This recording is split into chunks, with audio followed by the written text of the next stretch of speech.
Hello, everyone, and welcome to Firstpost America. I'm Eric Ham, and we're coming to you live from the nation's capital in Washington, D.C. And coming up on the program, is the bromance over between Donald Trump and Kim Jong-un?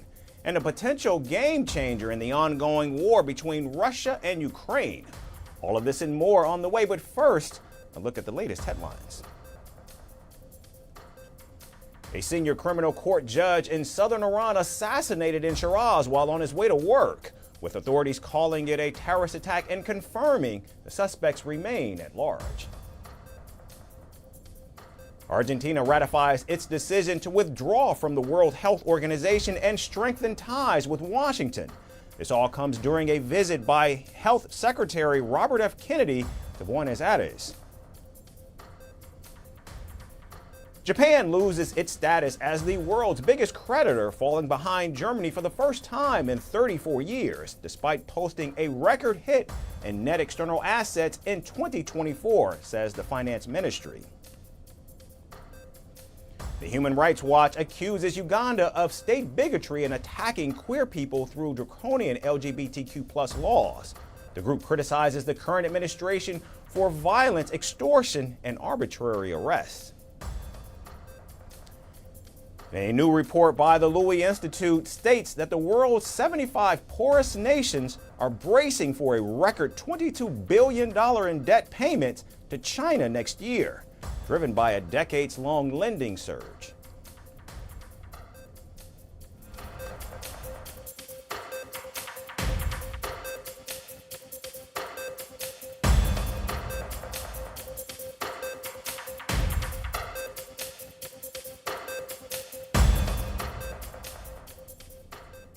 We start the show today with one of Washington's key adversaries. North Korea has denounced President Donald Trump's ambitious Golden Dome plan, calling it an initiative that could trigger a nuclear war. The Golden Dome defense system that the U.S. plans to deploy is a space-based shield that can intercept incoming threats like drones and hypersonic or cruise missiles. Last week, the president revealed details of his air defense system, saying he picked the design and has decided on a space general to lead the project. Trump added it was a cornerstone of his country's survival. In the campaign, I promised the American people that I would build a cutting-edge missile defense shield to protect our homeland from the threat of foreign missile attack. And that's what we're doing. Today, I'm pleased to announce that we have officially selected an architecture for this state-of-the-art system that will deploy next-generation technologies across the land, sea, and space, including space-based sensors and interceptors. The Golden Dome, which the Congressional Budget Office says will cost over $500 billion, could face technical headwinds as well as both political challenges, according to experts. It aims to make use of the sea of satellites hovering around the globe and create a network that can detect, monitor, and shoot down hostile projectiles.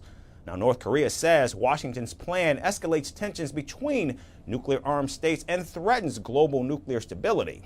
Pyongyang's foreign ministry, in a statement, accused Washington of militarizing outer space and turning it into a potential nuclear warfield.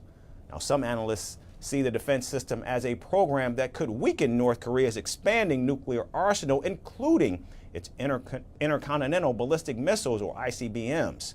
Now, North Korea has repeatedly declared itself an irreversible nuclear threat and enshrined that status into law.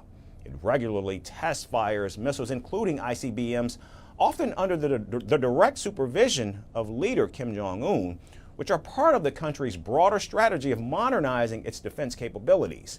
China has also expressed concerns, claiming it carries quote-unquote strong offensive implications, and demanded that Washington immediately abandon plans this weapon system.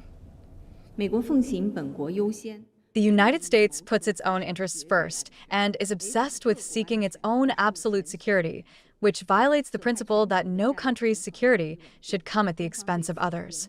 This undermines global strategic balance and stability. China expresses serious concern over this. We urge the U.S. to abandon the development and deployment of a global missile defense system as soon as possible, and to take concrete actions to enhance strategic mutual trust among major powers and uphold global strategic stability. Now, the Golden Dome name is a take on Israel's system, the Iron Dome, which the U.S. was instrumental in developing since it became functional in 2011. The Iron Dome has intercepted thousands of rockets and missiles. However, it remains to be seen how Washington plans to make its Golden Dome actually come to life. But the president has said he wants it ready by the end of his tenure in the White House. And from Kim's Golden Dome criticism, we now move to the war in Europe. Germany has officially announced that Ukraine can now use long-range weapons supplied by Western allies to strike military targets inside Russia. German Chancellor Friedrich Merz confirmed on Monday that Germany, the UK, France, and the United States have lifted all previous range restrictions on the use of these weapons by Kyiv. There are no longer any range restrictions on weapons delivered to Ukraine, neither from the British, nor from the French, nor from us, nor from the Americans. This means that Ukraine can now also defend itself by, for example, attacking military positions in Russia. Now, this decision marks a major shift in Western policy, especially for Germany, because under former Chancellor Olaf Scholz, Germany avoided sending long-range Taurus cruise missiles to Ukraine, fearing it might escalate tensions with Russia. Now, the Taurus missiles have a range of over 500 kilometers and can strike deep into Russian territory if used by Ukraine. Now, although Merz did not confirm whether Germany would actually send the Taurus missiles, his statement does in fact signal that such a move may be under consideration. We call this in jargon long-range fire, which means equipping Ukraine with weapons that attack military targets in the hinterland. We will do everything in our power to continue to support Ukraine militarily. Now, until now, Western countries only allowed Ukraine to use long-range missiles against Russian forces within occupied Ukrainian territories. Ukraine had received Storm Shadow missiles from the UK and Scout missiles from France, but was restricted in how it could use them. The U.S. also sent long-range weapons, but imposed similar conditions. However, with the new policy, Ukraine can now use all these weapons against Russian military infrastructure across the border. In fact, in a stark warning to Russia, the German foreign minister cautioned Moscow that Europe stood united in its support for Ukraine, saying, quote unquote, a clear European message. Ukraine has shown that it is ready to negotiate. It is ready for a ceasefire. Ukraine is ready for peace negotiations. Vladimir Putin is once again responding to this with an unprecedented hail of missiles and drones. And that shows that he is not ready for peace at this point in time. But we want peace. And the only way to peace is through negotiations and a willingness to negotiate. As long as this willingness does not exist on the Russian side, Ukraine can rely on us. Meanwhile, in response to Germany's decision, the Kremlin spokesperson Dmitry Peskov said any decision by European countries that might give Ukraine enhanced long-range missile capabilities would be a dangerous move. These potential decisions, if such decisions have indeed been made, run absolutely contrary to our aspirations for reaching a political settlement. And alongside Peskov, Russian Foreign Minister Sergei Lavrov also dismissed the idea of the Vatican hosting peace talks, calling it inelegant since both Ukraine and Russia are primarily Orthodox Christian nations. Now, this change in policy follows the largest Russian drone attack on Ukraine since the war began. The German chancellor stated that all diplomatic efforts have been exhausted and that the West has done everything short of surrender. He added that even a proposal for talks at the Vatican does not receive approval from Russia, then the war may last longer than expected.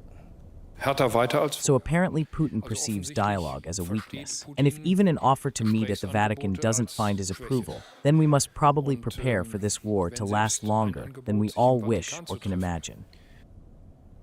Ukrainian President Volodymyr Zelensky is expected to visit Berlin on Wednesday, a signal to Putin that the war has shifted and perhaps not in a way that benefits Moscow. And now on to a flashpoint in the holy city of Jerusalem, the Al-Aqsa Mosque. The religious site once again saw far-right Israelis breach its grounds under heavy police protection on Jerusalem Day, which commemorates Israel's occupation of the eastern part of the city in 1967. Now, during the state-funded annual march, hundreds of settlers chanted racist and insulting slogans like "Death to Arabs" and "Gaza is ours" as they rallied throughout the streets. They also confronted Palestinians in the Muslim quarters, harassed and attacked them despite heavy deployment of border police. Groups of young Israelis were seen carrying national flags, dancing, and using profane language to the onlookers.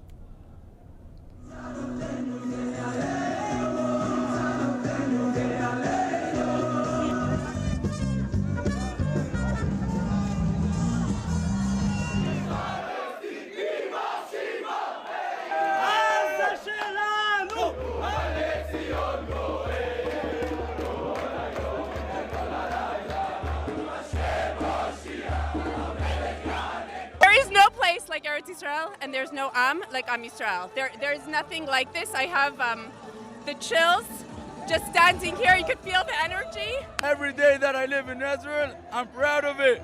I don't regret any day. Here in Jerusalem Day, this is the day, this is the day. I was up on our bed, I talked to God, I prayed to Him. This is the important day, it's Jerusalem Day. This is our day of the Jews. If you look around, everyone here is in blue and white. This is our day of Jerusalem. Other Israeli far-right politicians, including the national security minister, also entered the mosque earlier in the day. He said he prayed for the return of the remaining Hamas-held hostages in Gaza. It was Sin Jerusalem Day, the holiday of Jerusalem. Minister Wasserlauf, member of Knesset Kreuzer, Rabbi Kreuzer, who is here, truly, so many Jews flooding the Temple Mount. What a joy to see it. Today, thank God, it is already possible to pray on the Temple Mount, to bow on the Temple Mount, and we thank God for that. And we will continue. Now, in Islamic tradition, the Al-Aqsa Mosque in Jerusalem is the third holiest site, and many Palestinians view it as a symbol of national identity and their capital when they obtained independent statehood. For Jews, it's known as Temple Mount and is considered Judaism's holiest place. However, under an old agreement, only Muslims are allowed to pray inside Al-Aqsa, while non-Muslims can visit but not worship there. Israel claims all of Jerusalem, including the Palestinian majority areas in the east, as its capital, hence increasing visits by Israeli settlers is perceived as attempts to change the current status quo. Now, most countries consider Jerusalem as an occupied territory and reject Israel's sovereignty claims. But in 2017, President Donald Trump broke with global consensus, recognizing the entire city as Israel's capital and moving the American embassy from Tel Aviv to Jerusalem. This year's Jerusalem Day unfolded against the backdrop of the ongoing Gaza war, stretching into its 20th month, and rising violence in the West Bank. A bag of cocaine found inside the White House once shocked the nation and then vanished from the headlines just as quickly. Discovered in July of 2023 near the Situation Room, the mysterious dime-sized bag triggered an evacuation and a flurry of speculation. With no fingerprints, no suspects, and no evidence, the Secret Service closed the case in just 11 days. Now, nearly 2 years later, the FBI is breathing new life into the investigation. Deputy Director Dan Bonino says the case is far from over and fresh eyes may finally uncover what really happened inside one of the world's most secure buildings. Our story has more. The dime-sized bag of cocaine found in the West Wing of the White House is once again making headlines. However, this time with the FBI fully back on the case. In a bold announcement on Monday on X, Deputy FBI Director Dan Bongino revealed that the Bureau is renewing investigations into 3 unsolved cases. But none carry the shock value or the mystery quite like the July 2023 discovery of cocaine from the Situation Room. The bag tucked in a cubby, where officials place phones before secure meetings, forced an evacuation of the executive mansion. Laboratory tests confirmed the substance was cocaine. But within just 11 days, the Secret Service closed the case, citing no fingerprints, no suspects, and no usable footage from surveillance cameras. At the time, former President Joe Biden and his family were away at Camp David for the July 4 weekend. Still, speculation ignited instantly, especially in the political right. President Donald Trump even publicly declared that either Joe or Hunter must have been responsible. That was such a terrible thing because, those bins are very loaded up with, they're not clean, and they have hundreds and even thousands of fingerprints. And when they went to look at it, it was absolutely stone cold, wiped dry. You know that, right? Now, Donald Trump was not the only one pointing fingers at Biden's son. Back in 2024, Hunter Biden's ex-girlfriend told a jury he was abusing crack cocaine every 20 minutes or so when they first met. Zoe Keston made the remarks during Hunter Biden's trial in Wilmington, Delaware, on charges related to his possession of a firearm while allegedly using narcotics. In fact, throughout her testimony, she said Biden's behavior didn't change after smoking until later in their relationship when he appeared stressed and scattered. Part of the reason I would leave is because I thought he wasn't trying, and if I left, maybe he would. But Bongino, who is now one of the most powerful figures at the FBI and who was also a former Secret Service agent himself, has claimed whistleblowers had expressed suspicions about someone from inside the Biden circle. There's absolutely zero chance anyone other than a family member brought that cocaine, he posted last year. Bongino says he receives weekly updates on the reactivated investigation. We are making progress, he wrote this week, and we are asking the public for tips. While visitor logs were reviewed in 2023, they were never made public. In fact, critics have long accused investigators of moving too fast to close a politically sensitive case. And now, with the FBI reopening the file, those logs and other potential leads could finally face renewed scrutiny. However, the cocaine case is part of a trio of investigations Bongino and FBI Director Kash Patel are reprioritizing. Also on the list, the 2022 Supreme Court leak that exposed the draft decision overturning Roe v. Wade, and the undetonated pipe bombs placed near the Democratic and Republican headquarters the night before the Capitol riot. Both of those cases remain officially unsolved. And while they are again receiving FBI attention, it is the White House cocaine that has reignited public curiosity and political firestorms. And finally, we end the day about the viral Labubu doll. First it was Barbie, then came Stanley Cups and Crocs collabs. But the latest craze sweeping Asia and now creeping into the West is a wide-eyed, snaggle-toothed gremlin called Labubu. Born out of a collaboration between Chinese collectible giant Pop Mart and Belgium-based artist Kazing Leung, Labubu has morphed from an obscure art toy into a fashion must-have and a scalper's delight. From celebrity handbags to sold-out Pop Mart stores, this tiny terror is taking over, and yes, people are literally fighting over this thing. Our final story takes you inside. Enter Labubu, a 6-inch tall, slightly creepy, wildly adorable plush monster with rabbit ears, a red nose, and the kind of unsettling grin that says, "I might be your inner demon, but hey, I come in 12 pastel shades." Once a humble character in a children's book, Labubu has now gone full-blown fashion icon. Created by Belgium-based artist Kazing Leung, Labubu is part of the Monster series by Chinese collectible giant Pop Mart. Technically, Labubu is a character born out of Nordic mythology-inspired stories. They are sold through blind boxes at a retail price of nearly $30. Unsurprisingly, eBay resellers have pounced. Some rare versions are now fetching anywhere between $200 to $500. Adults are obsessed with it because apparently it heals the inner child. A superfan stated that it's like therapy but cuter. What started as a niche hobby has now spiraled into full-fledged fashion madness. From its ugly cute design, celebrity endorsements, and the addictive nature of blind box collecting, the doll now stands on a global stage.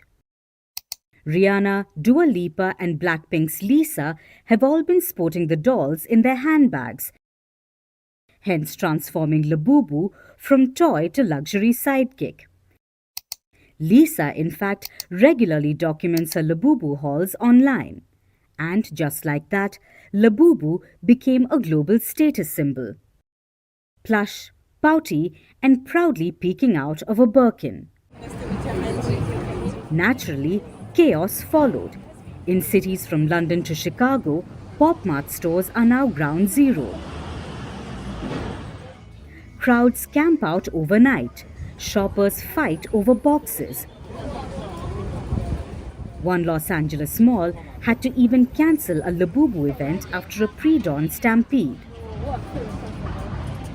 The craze is so intense that Pop Mart UK temporarily banned in-store sales for safety reasons. But Labubu isn't just dangling off bags, it's redefining what bags mean. Experts say charms like Labubu inject personality and disarm the traditional luxury handbag snobbery. Customization has gone mainstream, and Labubu has become the plushy poster child for adult playfulness. So, can we call it the new Hello Kitty doll? Sort of, but scarier and toothier. Unlike Hello Kitty or Squishmallows, Labubu leans into what experts call scary cute. The Labubu market is apparently worth millions. Pop Mart's The Monster series reportedly pulled in $419 million alone in 2024. With a whopping 726.6 year-over-year growth, it's safe now to say that the plushie economy is alive and thriving. So, should you buy a Labubu doll?